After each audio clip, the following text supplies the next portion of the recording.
Hi, it's Jo from Black Gold Alchemy and website black-gold.co.uk. Back with the raw video collection today, the third in the series, and so thrilled today to be able to bring you this backdrop. This is 16 weeks in the making, me getting here, even though I'm less than half an hour walk away from it. I've just been up to that stunning waterfall and got sprayed, very moving. Beautiful sight, and it's actually my second visit because this morning I came with the dog earlier to the lower part of the waterfall that you can't actually see in this shot, but I was so thrilled early this morning when we saw it's about 15 meters, 12 meters drop, the lower part, and to my delight there was a complete mini rainbow behind the waterfall. So that was really heart-opening and just very emotional. Now I've come back and the sun has moved in the sky, so there's no more rainbow, so I'll have to come back early if I want to see that again. Anyway, to get on with astrology, I'm going to continue the mini-series now of major life transits, and today I'd like to cover Pluto square Pluto and Neptune square Neptune if we have time. So Pluto takes over 240 years to go around our natal chart, so we don't experience all of its effects and all of its transits in a lifetime. But most people will live to see their Pluto square, which is really the only challenging aspects Pluto makes with itself. Now our grandparents' generation, those born in the early part of the 1900s, wouldn't experience their Pluto square until they were in their late 50s or 60s. And it kind of makes sense, but as time has gone on, for example, if you were born like myself in the 1960s, you could have experienced it at as early as age 34, 35. And then for the generations that have come since then, we're talking late 30s, and for most people now, they're experiencing it in their 40s. So sometimes it can coincide with the Neptune square, or it can coincide with the Uranus opposition, which is probably the most impactful of all the major life transits. So sometimes these things can actually happen simultaneously, which can be very tough on a person. Now, I believe the reason that we're getting the Pluto square a lot earlier now, apart from the physical side of it, which is that Pluto has a very elliptical orbit and so travels through some zodiac signs a lot faster, some constellations a lot faster than it does others. So the reason I think we're getting this in the 30s and 40s is because we are now heading into the new paradigm, and we needed to wake up into our awareness and our higher consciousness at an earlier age. So those of us born in the 60s, for example, got this nudge from the universe, because Pluto is the planet of transformation, change, and very profound change often, and can be quite hard to handle at times. So we got this nudge to wake us up prior to our other transits in our 40s. Even if we didn't fully wake up, it was a big nudge, because we are the generation now that have had a lot of trials and tribulations perhaps in our life, and traumas, and had to deal with a lot of the healing journey, and are now the supporters of the young generation coming through, the rainbow children that are being born and will lead us forward into the new world.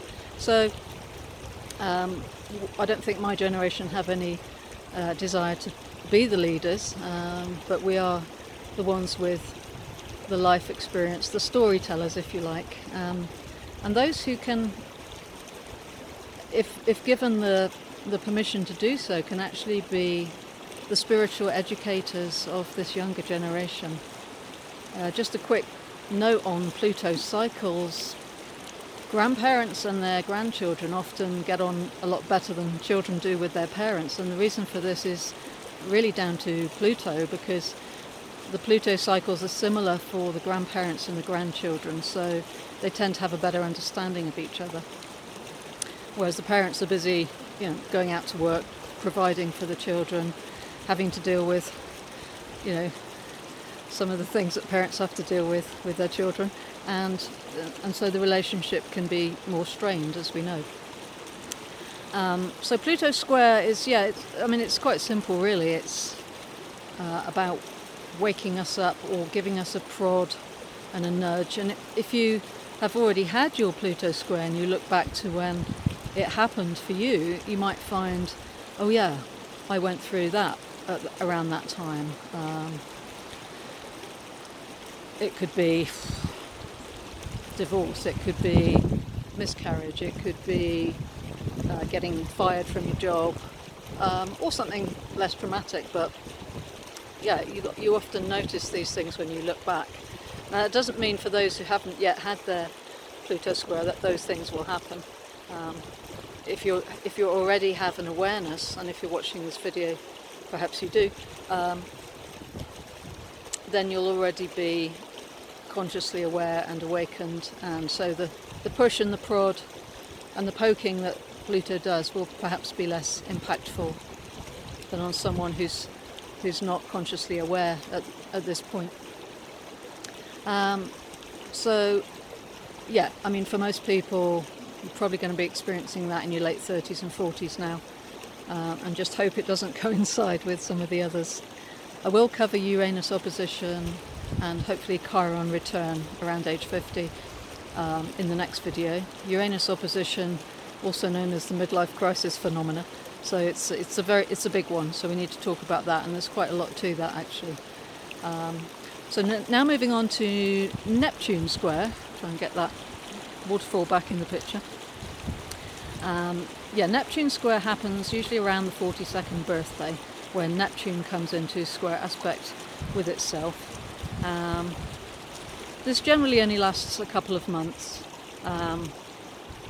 and it's a time when we can feel a bit confused. Neptune is a planet of illusion and confusion sometimes, as well as spiritual and non-tangible things, and so sometimes it can cause us to question things like, what am I doing with my life, or why am I in this relationship, or dissatisfaction with one's work is another very common one.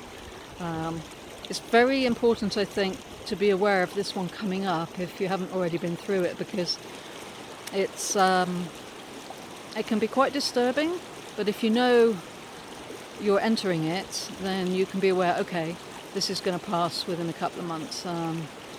Let's see what I can learn from this, and just know that you're going through it and it will pass.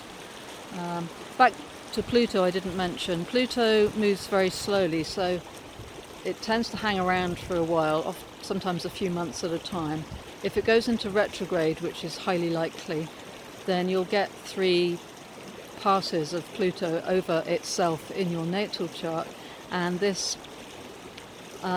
means you'll have 3 phases of it.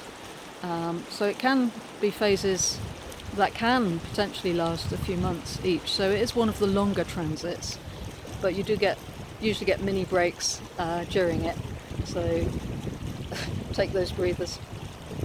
Anyway, so as not to make this one too long, I will wrap this one up, and I hope you've enjoyed that. If you have, please like and consider subscribing to the YouTube channel or visiting my website, where you can see blogs on astrology and also a list of some of the readings I do, including the major life transits report. So I hope you've enjoyed this one today. Wishing you lots of love and a beautiful day ahead, and see you for the next mini video.